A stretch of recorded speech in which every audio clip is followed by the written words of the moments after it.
Señores ministros,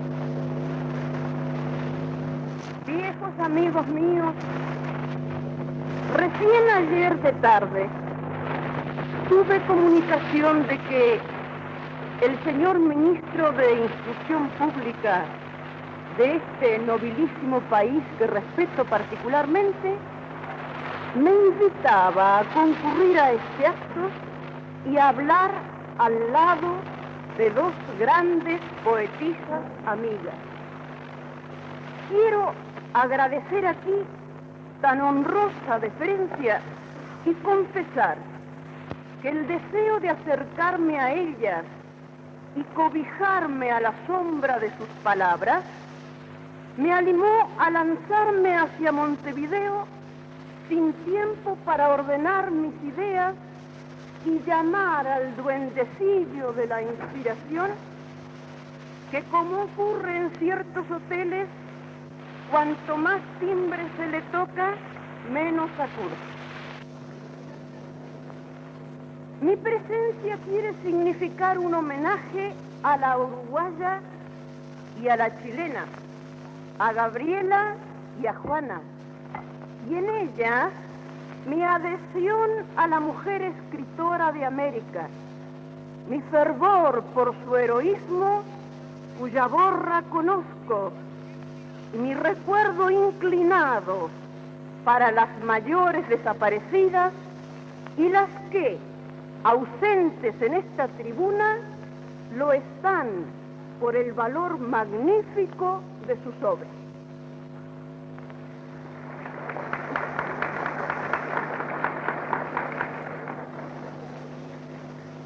No entraré a tratar aquí el tema de cómo me hice poetisa. Entre mis maletas a medio abrir y la manecilla del reloj que apura, ordeno velozmente esta charlilla escrita. No. Entrar en aquel tema significaría rever mi vida. Dejad que el muerto se quede solo, abrazado a su humedad subterráneo. Mi brazo no tiene fuerzas en tal angostura de tiempo para levantar el pesado cuerpo inerte. Mejor será volar con el vuelo liviano de los pájaros que dejé esta mañana en Colonia, cuyas aves para mí desconocidas logran hacer entreabrir el ojo exhausto. Poco importará saber si mi verso se coló por la rotura de las toxinas que tenía mi bisabuelo A o mi abuela R, o si Dios instaló en mí, como en todo artista, una sucursal de Suburbio, o si a la glandulilla Z se le dio por armar una revolución en su maletilla. El hecho es que, como en otros despierta tardía, y no por tal circunstancia menos acosadora, la afición por la palabra escrita apareció en mí madrugante. Van aquí algunos recuerdos pintorescos a la casa. Estoy en San Juan, tengo 4 años, me veo colorada, chatilla, fea. Sentada en el umbral de mi casa muevo los labios como leyendo un libro que reposa en mi falda y espío el efecto que causo en el transeúnte. Unos primos me avergüenzan gritándome que tengo el libro al revés y corro a llorar detrás de una puerta. A los 6 robo con premeditación y alevosía el texto en que aprendí a leer. Mi madre muy enferma en cama, mi padre perdido en sus vapores. Pido un peso nacional para comprar el libro. Nadie me hace caso. Reprimendas de la maestra, mis compañeras van a la carrera en su aprendizaje y me deshizo. A una cuadra de la escuela normal a la que concurro hay una librería. Entro y pido el Nene. Si aquí hay algunos argentinos, recordarán si tienen 60 años que aprendieron a leer en el libro del Nene. El dependiente me lo entrega y entonces solicito otro libro cuyo nombre invento. Sorpresa. Le indico al vendedor que lo he visto en la trastienda. Va a buscarlo y cuando desaparece le grito, ahí le dejo el peso y salgo volando hacia la escuela. Bien pues, pero a la media hora, dos altas sombras en el corredor, la de la directora y aquel, encogen mi corazoncillo. Niego, lloro, digo que dejé el peso en el mostrador, que había otros niños en el negocio. En mi casa nadie atiende reclamos y yo me quedo con lo rapiñado.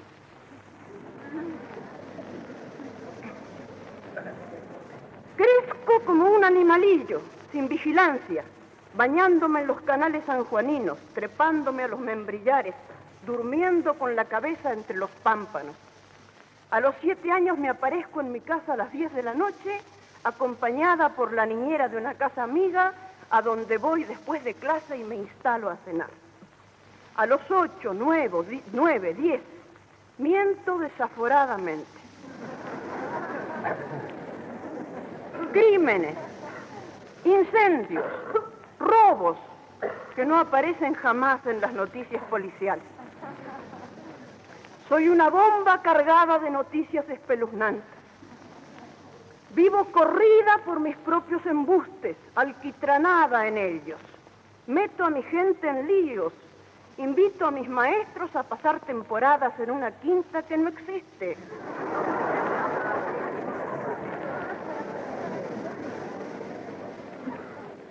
Trabo y destrabo.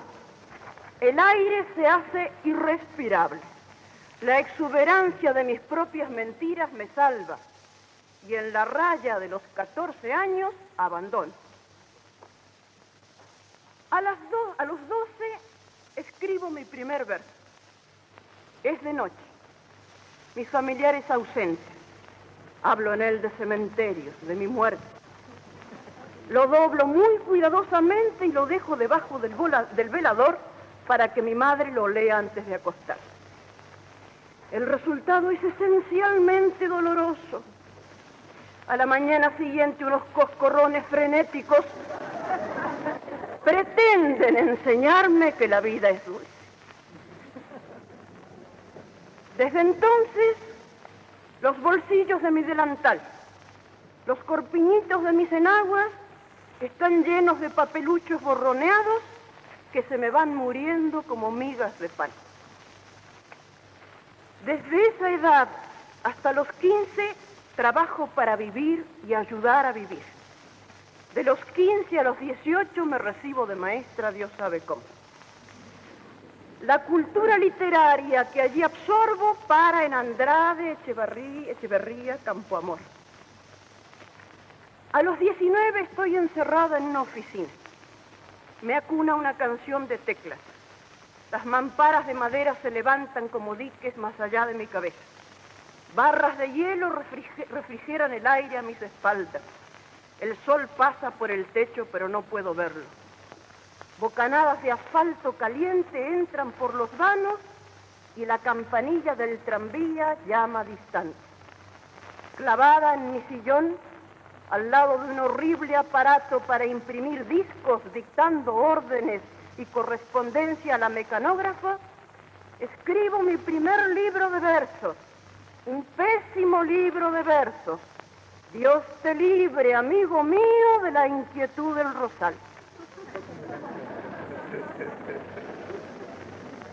Pero lo escribí para no morir. Era verdad lo que más tarde, en mi tercer libro, Languidez, también malo, dije. Pudiera ser que todo lo que en verso he sentido no fuera más que algo que nunca pudo ser. No fuera más que algo vedado y reprimido, de familia en familia, de mujer en mujer. Dicen que en los solares de mi casa medido estaba aquello que se podía hacer. Dicen que, silenciosas, las mujeres han sido de mi casa materna. Ah, bien pudiera ser. A veces en mi madre apuntaron antojos de liberarse pero se le subió a los ojos una honda amargura y en silencio lloró. Y todo esto, mordiente, vencido, mutilado, todo esto que se hallaba en su alma encerrado, pienso que con mis versos lo he libertado yo.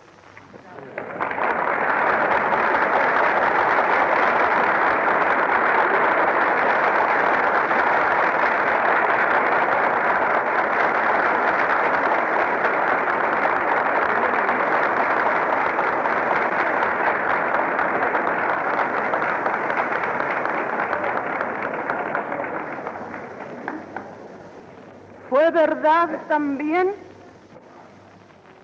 lo que en tiempos de mi libro Ocre dije desconociendo la mayor parte de mi obra anterior. Me faltaba un amor y ya lo tuve, una infamia también y di con ella, un engaño y lo hallé. La savia sube a cupular mi vida en una bella rama cargada que pesar me siento y empiezo a madurar. Estate atento. Mi poesía era, pues, rebeldía, desacomodo, antigua voz trabada, sed de justicia, amor del amor enamorado, o una cajita de música que llevaba en la mano y sonaba sola cuando quería, sin clave para herirla. ¿No es, por otra parte, el poeta un fenómeno que en sí mismo ofrece pocas variantes? Una antena sutilísima que recibe voces que le llegan no se sabe de dónde y que traduce no se sabe cómo. Desde luego, que interesa al vivo conocer cómo lo hirió al poeta la onda, cuándo la recibió, sus rechazos, afinidades, los vientos perturbadores, tormentas, interferencias, los buenos y malos obreros, afinadores, retardadores o amplificadores que modifican la transmisión. Bien sabido es que el carácter individual y las circunstancias en que éste se despliega son los reguladores de la obra de un escritor. Pero entrar en tales meandros respecto de la modesta mía me sería hoy materialmente imposible por falta de tiempo para escarbar y cepillar mis ideas o mis recuerdos.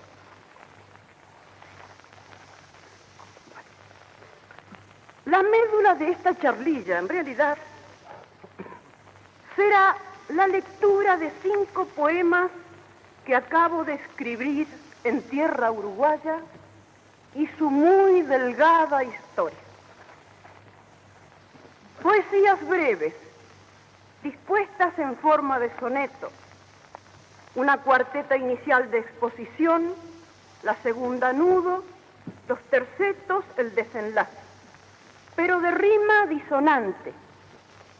Antisonetos me permití llamarlos en una colaboración que de otra serie publiqué en La Nación de Buenos Aires hace poco. La denominación puede discutirse o no tomarse en cuenta. Los iré leyendo por orden de alumbramiento. El primero, Barrancas del Plata en Colonia, es una impresión entre subjetiva y objetiva de aquel paisaje. Lo escribí la misma tarde de llegada a esta tierra amiga. Salí del hotel un tanto triste a vagar por los caminos, olor agudo de retamas, boñigas, distraídas. De pronto observé los cardos en las laderas. En sus lámparas mortecinas empezaba a quemarse la tarde. Puntas de tragedia en mi garganta y el receptor abierto. Enseguida pensé, los sapos están redoblando. Vi mi propia sombra muy alargada barrer las cicutas. La raíz del verso estaba apresada. Corrí a mi alojamiento a buscar un lápiz. El viento me llevó el sombrero. Cuando subí a la terraza donde daba mi habitación, cielo y río eran un desborde morado. Un pino los unía atravesándolos en eje. El verso dice: Barrancas del Plata en Colón. Redobles verdes de tambor los sapos y altos los candelabros mortecinos de los cardos me escoltan con el agua que un sol esmerilado carga al hombro. El sol me dobla en una larga torre que va conmigo por la tarde agreste y el paisaje se cae y se levanta en la falda y el filo de las lomas. Algo contarme quiere aquel hinojo que me golpea la olvidada pierna, máquina de marchar que el viento empuja, y el cielo rompe dique de morados que inundan agua y tierra, y sobre nada la arboladura negra de los pinos.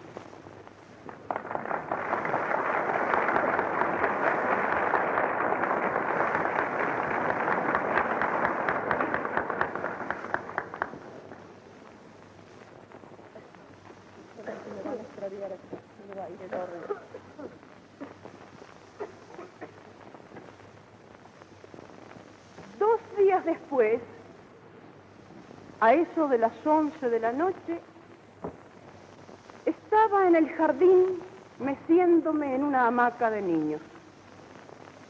Estrellas bajas y granadas, luna amarillenta y bruñida. En el extremo del árbol espigado cantaba una cigarra. ¿Qué sentido tiene este canto?, pensé.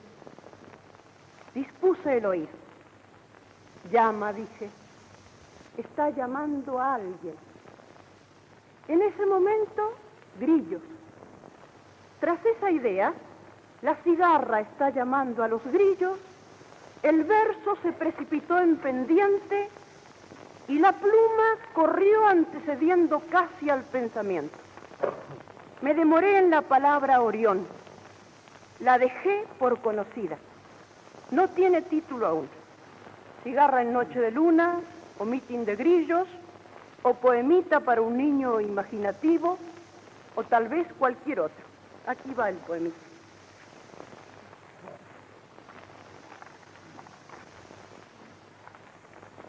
Atalayada, agita la matraca de su voz que traspasa el horizonte del árbol, la cigarra, y llama a mitin a los grillos en camas de rocío. Sobre los tanques frescos de los sapos, los grillos mueven verdes batallones. Manda a la capitana chilladora y cercan los balcones de la luna. Con peluca de nieve, la levita de Orión abotonada y muy de azules, una mano de azufre, otra de yeso, la luna dobla el cuerpo saludando, y los grillos levantan bayonetas hacia su reina las agudas patas.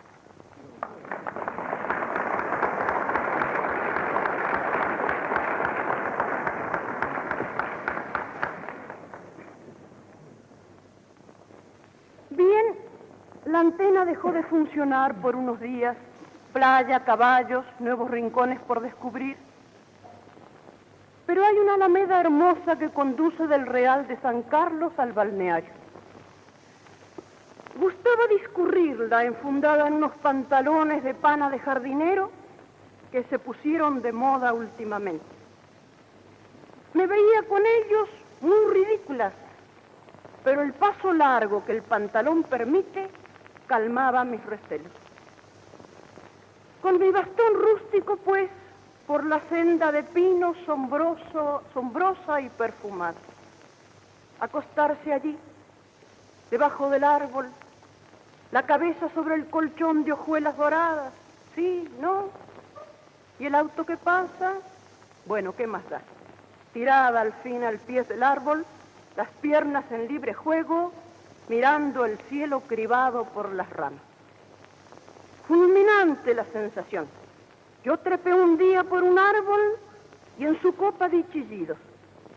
Nada más que esta idea. El verso no tuvo fuerza para brotar. Lo abandoné.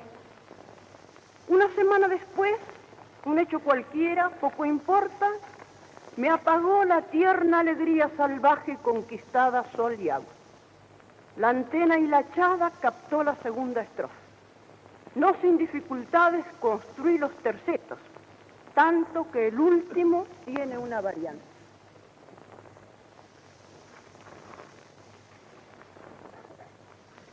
Pie de árbol.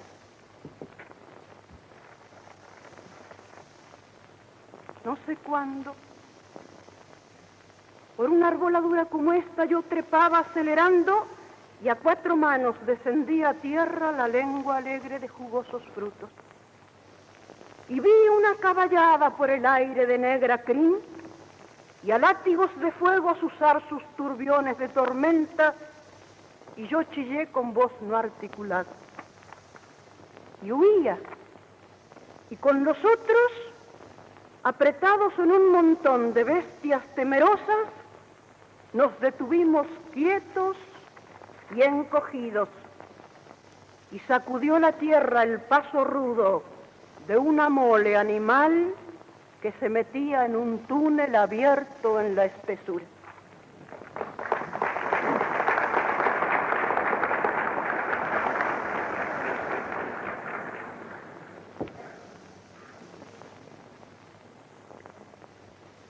Y el mismo día, a la tarde, por la huella que abrió aquel verso, se coló otro.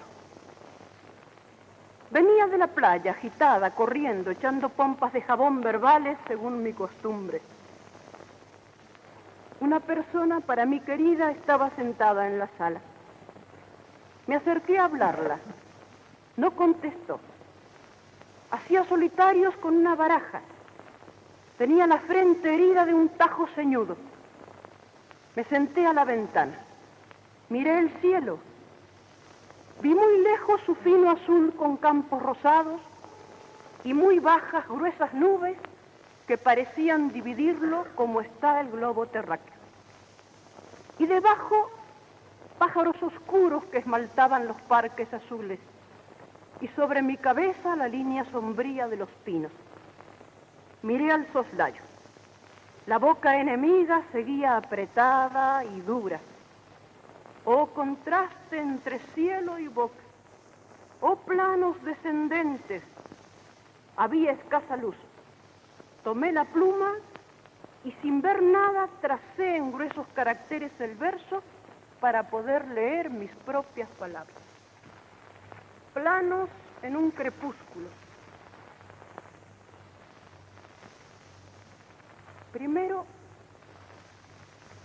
había una gran tela azuria de rosados dragones claveteadas, muy altas y desde lejos avanzando, pero recién nacida y pudorosa.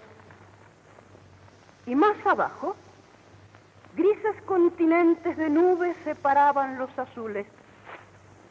Y más abajo, pájaros oscuros bañábanse en los mares intermedios. Y más abajo aún, ceñido el bosque de milenarios pinos, susurraba una canción primera de raíces. Y estaban más abajo todavía, prendidos a la tierra los humanos, rechinando los dientes y herrumbrosos.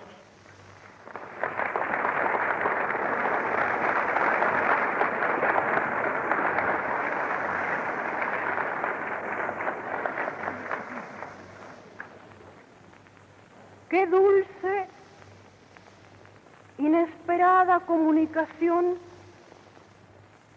abrió los canales de la quinta poesía que escribí anteanoche. Se dice que uno es poeta, observándose en el espejo se advierten los propios rasgos zoológicos. Hay una buena mandíbula trituradora. Se acerca uno a la mesa. El sol ya duerme holgado de sábanas. No pasa nada. Unos ingleses comen con whisky. Aquellos niños enfloran la trepadora de la risa. Se pide una lista, arroz a la valenciana, dorado a la manteca, etc. No pasa nada. La muela del tiempo gira silenciosa. Pero ¿quién ha entrado? Ni cómo se llama, ni qué hace, ni de dónde viene. Tiene una piel quemada al oro, una mirada de pozo ardido. Ocupa la mesa de enfrente y la mano del poeta, de la poetisa en este caso, corta la corola de un laurel rosa. Nada todavía. La flor reposa entre los dedos. Pobrecilla, se muere sin quejar. Nada todavía. Hay una raya en la mano, una hendidura minúscula de la piel. La flor de laurel le da sombra y este es el punto vulnerable. El poeta come apenas, sube a su cuarto, deja la flor sobre la mesilla. No ha muerto aún. Levanta un pétalo heroico y escribe mirándola. Flor en una mano. También sedosos pétalos abría y eran 5. Crecido su rosado, entre los dedos reposaba blanda, casi dormida ya en el sueño fuerte. Sombreaba los canales diminutos de la mano, sepulcro de sus horas, y como un cuerno alzaba un petalillo más allá de los otros resignados. Cuán gemelos sus pálidos perfiles, y una sin huesos, dócil a los vientos, la cabeza entregada en los caminos, y otra ungulada, presta a la rapiña, con lacres de Satán, y aleccionada en viejas artes negras, sabedora.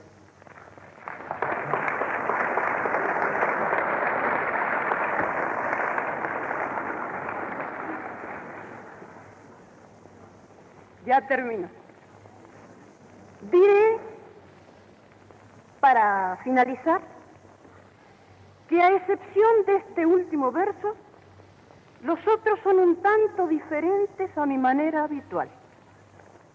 Ha bastado un olor, un color, un aletazo de viento distinto para que la transmisión se haya alterado un tanto. Porque hace unos 2 meses, desde la orilla mía del Plata, miré a este río y canté su alma con acento muy diferente al de la primera composición leída. ¿Desean que les lea este verso para hacer la diferencia? Que puede ser interesante. Esto fue escrito hace 2 meses, como digo, ¿no? Yo vivo frente al río de la Plata, que no tiene los colores que tiene, por cierto, en Colonia, ¿no? Es un río absolutamente distinto visto de una orilla o de otra. Este verso se llama Río de la Plata en arena pálida. ¿De qué desierto antiguo eres memoria? Que tienes sed y en agua te consumes y alzas el cuerpo muerto hacia el espacio como si tu agua fuera la del cielo.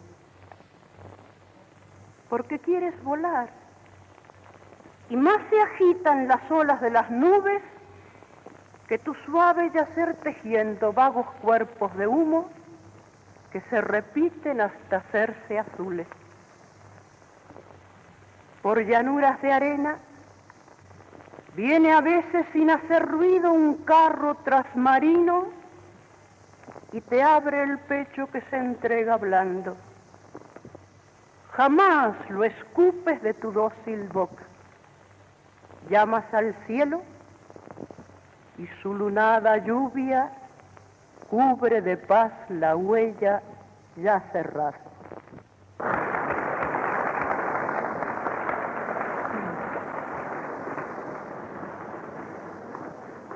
Y cierro. Ahora quiero decirles la alegría de estar entre ustedes.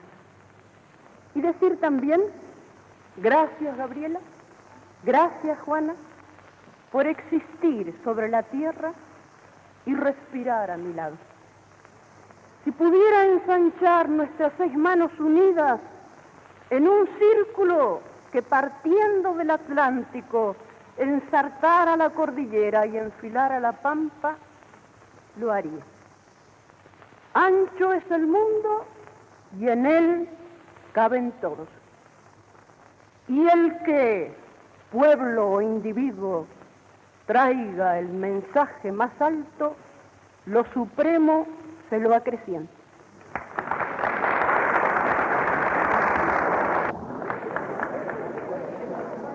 De Alfonsina Storni, una charlilla apurada. Conferencia realizada en el hall del Instituto Alfredo Vázquez Acevedo durante los cursos de verano de Montevideo el 27 de enero de 1938.